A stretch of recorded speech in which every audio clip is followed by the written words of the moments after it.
आपका अपना YouTube channel take गुरु journey में एक नए वीडियो के साथ। ये देखिए, ये डीजल वाटर पंप है और जिसको हम लोग जनरेटर भी कह सकते हैं। और इसका काम है वाटर को रिमूव करना माइंस में, जब ये नीचे में पानी रहता है तब। और ये देखिए, ये इंजन का इंजेक्टर है, नोज़ल। इसमें एक छेद होता है जिसके थ्रू से ही डीज़ल यहाँ से पास करता है।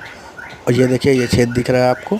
और इसमें प्रॉब्लम आ गया था, ये जाम हो गया था, तो इसको हम लोग क्लीन कर रहे हैं।